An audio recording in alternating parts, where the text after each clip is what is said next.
They don't really necessarily see a lot. People of different ideologies, So you said young liberals? No, sorry, they were called young libertarians. Libertarian? Oh, okay, that's way different. Yeah, way different. Yeah. Okay. So they're pretty damn conservative, but very educated, very smart, and they knew what they were talking about.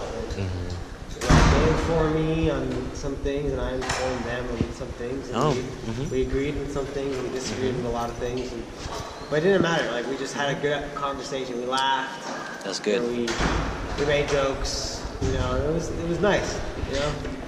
Did you have like prior assumptions about libertarian? Yeah, I mean, I'm pretty politically educated because I'm a political science major, but I always thought libertarians were like, yeah, no government, everyone has their complete liberties, which I don't necessarily disagree with them, but I believe there's a fine line, and some of their logic is like contradictory, But that being said, they were good guys, and their ideology didn't make them a bad person. They just came from a different background than me, That's good. Simple as that.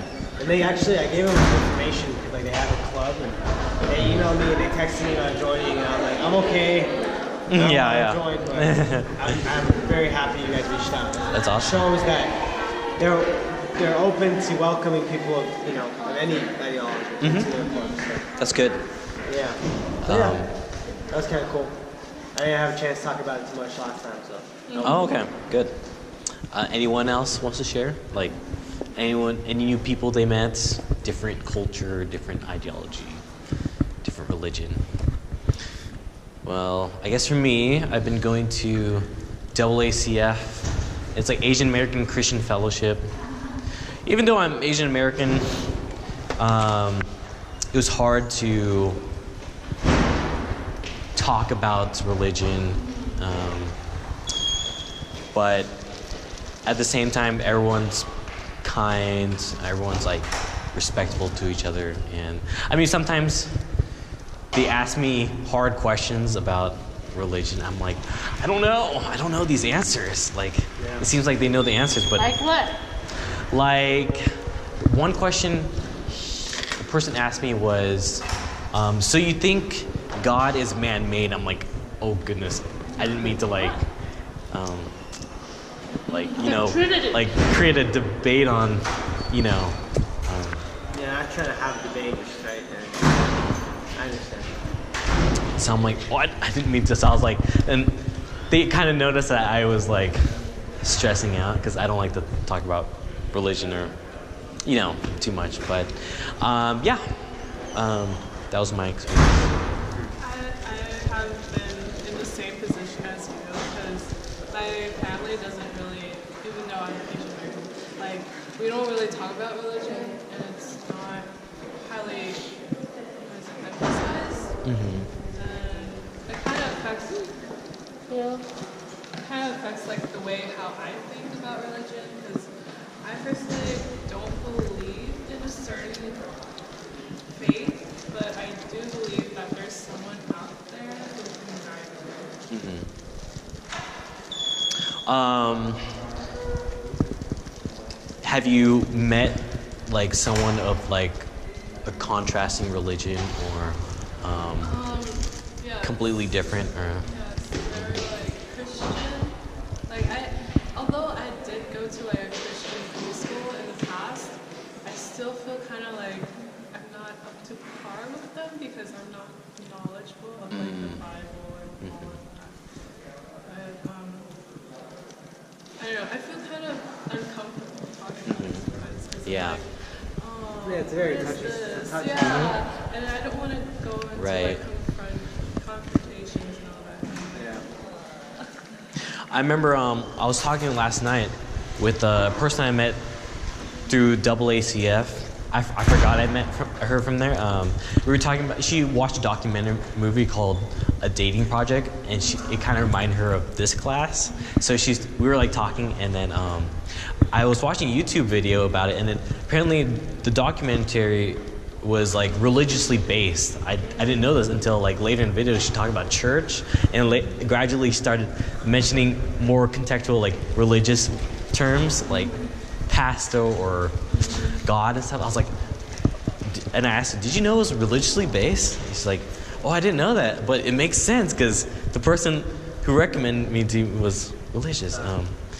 And then we had the conversation, and I forgot that we met through AACF, and I was like hoping I didn't like offend her in this.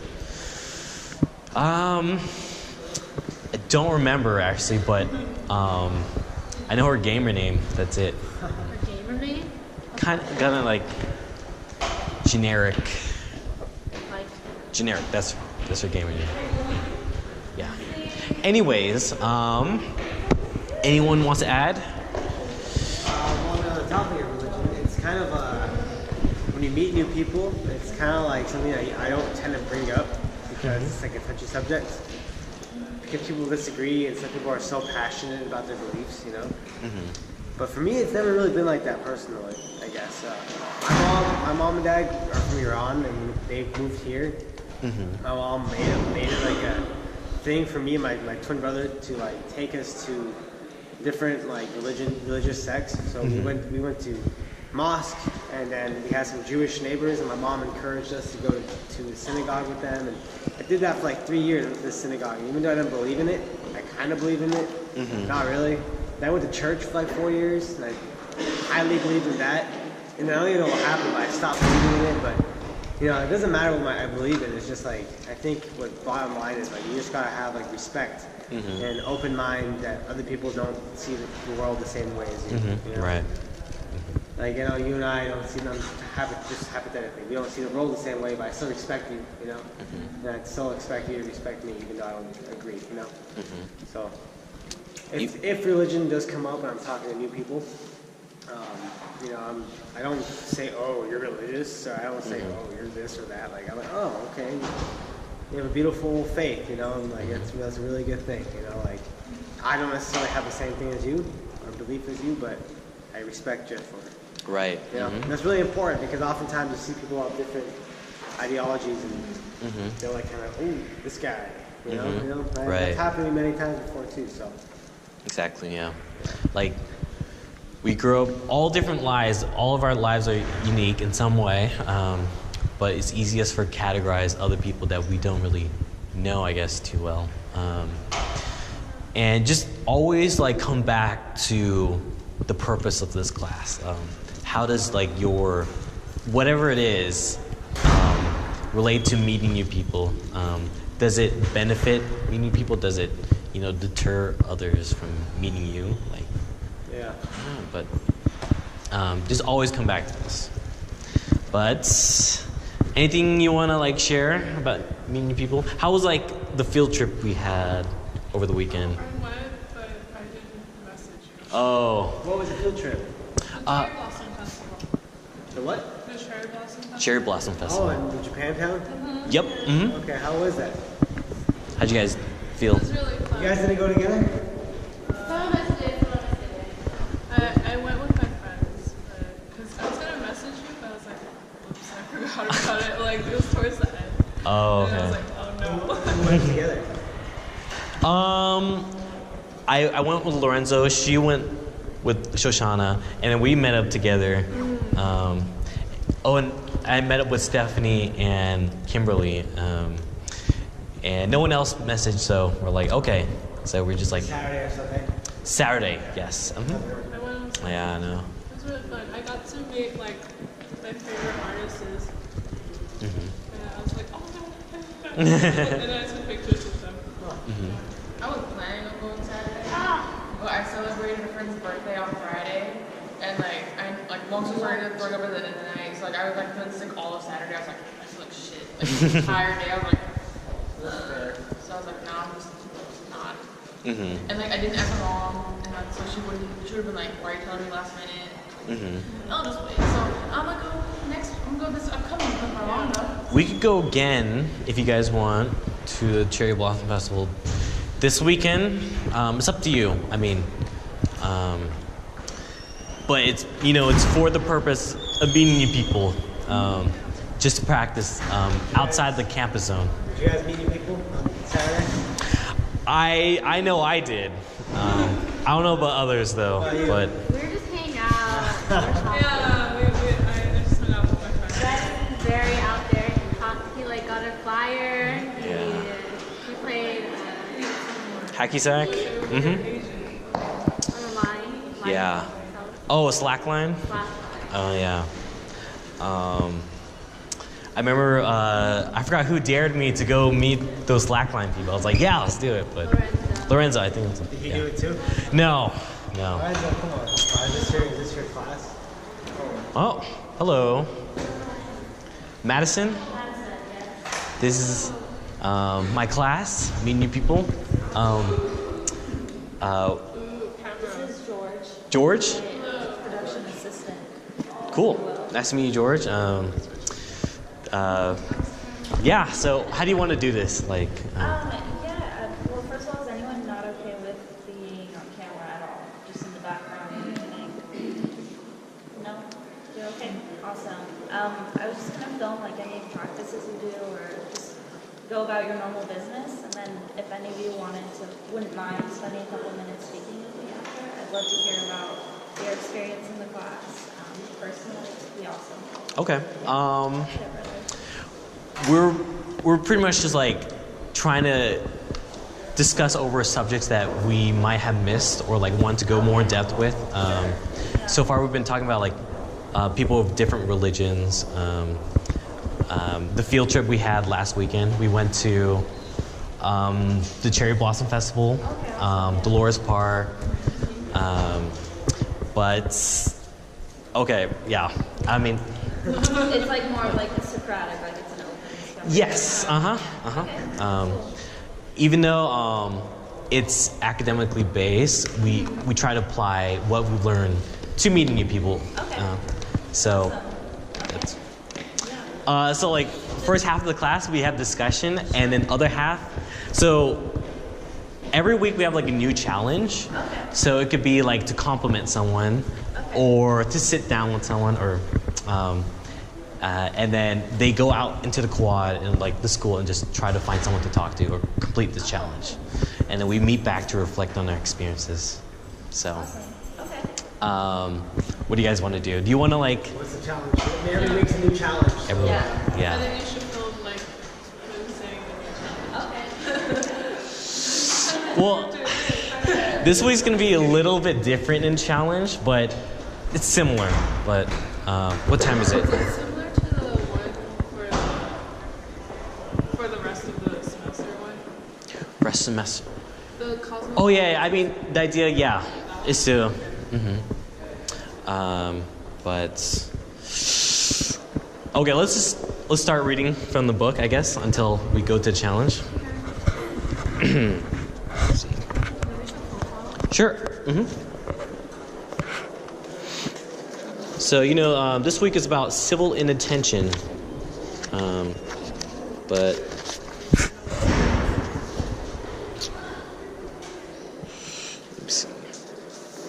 When strangers meet in any culture, in any place, in any social group, the same unasked questions float in the background. What is appropriate public behavior here? How do we avoid interactions? How do we get into, conduct, and get out of interactions? How do we manage our physical and social distances? How do we choose who to interact with and who to pass by? How do we communicate our intentions into it, those of others? Solutions will vary depending on what country or culture or affinity group you find yourself in, but the mechanical problems do not vary. The point is to learn about things that go without saying. What are the mechanics of interactions in the places where you live and play and work and pass through?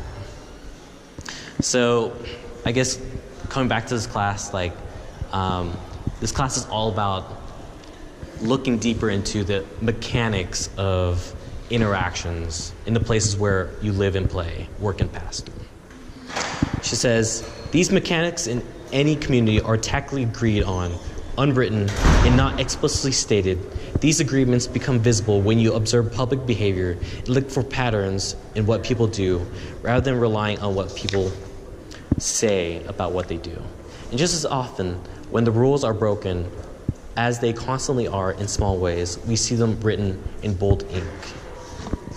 So you remember a few, I don't know, like a month ago, we talked about social norms, these unwritten rules, right? But to us, these are pretty much bold rules. You know, you can't really like touch someone like without their permission, you know? What do you guys think about these unwritten rules? Well, they're really, you know, they're not really relative. Like, I mean, you have like throughout different cultures, different unwritten rules, but there are those base rules that, like, you know, you don't just invade someone's personal space, you know. And in some cultures, that personal space is bigger and smaller, you know. Like, you get on the bus and my knee touches somebody here, it's fine. Maybe elsewhere, it's like it's a big deal, you know. Right. Who knows? But it's just like, I think it's just respect, you know. You get in a library, you're not going to be blasting music and yelling your ass off. Right. You gotta be respectful. You know, these are unwritten rules, right? I mean, sure, on the wall of the library it says don't blast music or whatever, but Right. it's also like a, you know, social conduct. You know? And those are things that I guess they come with experience and they come with manners. You know, and not everybody is taught them, but everybody should. They kind of start realizing them throughout their experiences in social life, I guess. You got that? Yeah, I know, right? So you say that there is kind of a scale to what is unwritten and those that is bold, even though it's not written. Yeah. There's like a level, I guess. So Like an understanding, you know, like a mutual understanding that everyone has their own personal space or whatever it may be. You know? can someone like give me an example of like what is like unwritten and maybe something that is undefined and something that is bolded, like in these unwritten rules, I guess. Something that's like bolded and something that's like Yeah, that's kind of undefined. defined. Well, I don't know. I want to be late back to the bus, maybe, but no one likes when someone gets on the bus. It's super loud on the phone. You know what I'm saying? It's so irritating. No one likes that, but people do it all the time. You know, and it's not like No one says you can't get on the bus and be screaming on the phone or FaceTime with somebody, but it's like a respectful thing. So if there's an unwritten list, that's definitely not bolded. It's not underlined, but it's there. You know, talk with your inside voice. But I guess not everybody has that. But something that is bolded is you don't go on the bus and you don't just sit on someone's lap. Right? Yes. Exactly. No. You go. You already started.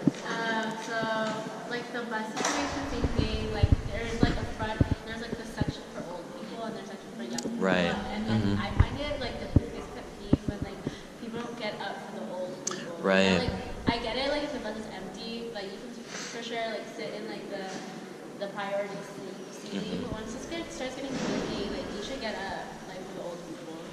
And like even if you're not sitting in the priority seating, I feel like you should still go up your seat for an old person. I think that's just like how I was raised, but I feel like those are things that are unwritten that Right. people I think should do. Respect your elders. Okay. You want to say something, Carmen?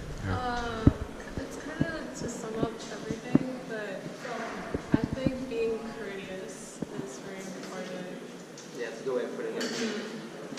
So you're more aware of like others' feelings and also other people's like ideologies and their actions. I feel like you should kind of respect them in a certain way. Right. So she mentions a phrase called civil inattention. It's a strategy to preserve one's desire of social and physical distance. For a well-managed social distance is part of what allows us to live comfortably in crowded cities. So going back to civil inattention, we have somewhat of a social distance from each other, whether it's sitting on a bus or walking alongside each other on the sidewalk. Sometimes we're not like right next to each other, we're just like, a few feet away. So that's what she means by civil attention. But that's just distance. There's also like the eye contact and also that. So as two strangers move towards each other in public space, they glance at each other from a distance, then avert their eyes as they get closer and continue to pass by. This little maneuver accomplishes two things. The visual behavior patterns signal the acknowledgement of each other's presence in a shared space. The subsequently averted eyes asserts that each has no intention of intruding on the other, that neither is a threat, nor expects that the other is a threat. There's no vigilance or incursion. Their mutual inattention is decidedly civil. So in communities that expect civil inattention, you'll observe vocal and physical conventions that help people stay out of each other's hair. Whatever the exact signals may be, they often include a congenial flicker of recognition of each other's existence without any social engagement, without the feeling that we are directly observing each other. We acknowledge that we briefly share space and preserve distance. We relieve each other of the necessity of interactions. We declare with our bodies that we are harmless and don't intend to intrude on each other. We're not selling anything. We're not asking for anything. We're not flirting with each other. We're not harassing each other. We're not a threat. So, when have you ever someone's walking towards your direction and you're walking towards there, but you're just gonna pass each other, and you know that, right? You know, and you see each other, you notice each other, you acknowledge each other's existence, but right when you get closer and closer, you could go look straight forward. How do you guys feel about that civil inattention? I do it all the time. Do all the time? I know, we do it all the time, every day. Sometimes, again, if it's like a beautiful girl walking towards me, I'm like, oh, I don't want to stare at her. I'm just gonna look down, And I do it all the time. I don't want to be awkward with my hands and just pull my phone out and look at nothing, So I don't know, it happens all the time. Depends for me because in my city, when I'm just walking, people are more likely to just say hi. Oh, they'll say they're walking past each other and they're like, oh hi, have a good day, and just easy stuff like that. We actually connect, so we actually talk to each other for a second. And, it was into a little bit weird. I'm like, oh wait, what? If I make eye contact and I'm if I'm this close to you, I'm like, hey, how's it going? Just give me a nod. That's a mutual respect kind of thing. I acknowledge you, you acknowledge me, and give each other a hey, and that's it. And we both move on with our day. Right. But, sometimes, I don't want to even say anything. But if they say hey to me, then I feel like it makes my day. Yeah, wow, exactly. Hey to you too. Thanks for acknowledging me. I didn't acknowledge you first. I know, back in my hometown, there's plenty of joggers, and you're just walking on the sidewalk, and then you notice each other from a distance, and to me, it's kind of normal. In our community, it's normal to say hi to each other. They're like, hey, how you doing? And sometimes they go even further.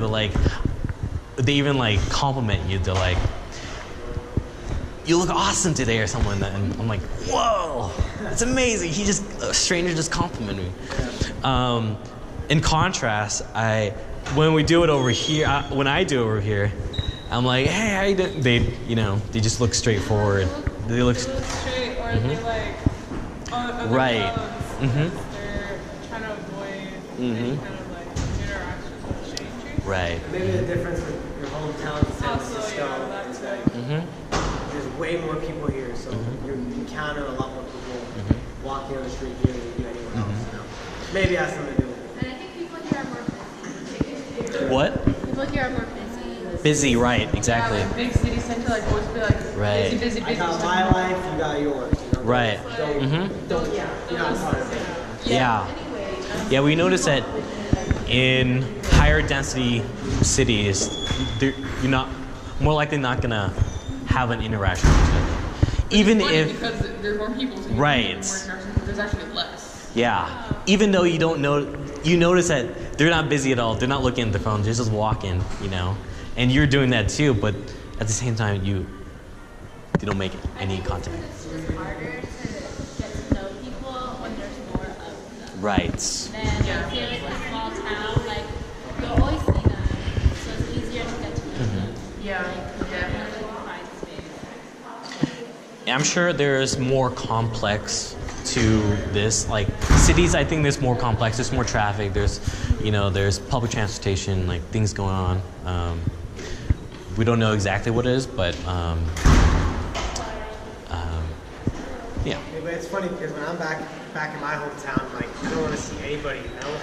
I don't want to have like the whole small talk, like, hey, how's it been going? You know, oh yeah, you're doing that, cool. You know, like I'd rather just put my hat down and just like go to the grocery store and get my milk and leave. You know what I'm saying? Right. Here, I feel like I don't know. Since I don't know anybody, I mean, since there's so many people, I'm not constantly seeing like people from like past that like I don't have to have a small talk. I'd much rather have the stranger interaction, you know, like with strangers that have like forced small talk that comes with like an old acquaintance, you know what I'm saying? I don't know if that's like wholehearted, but I don't know.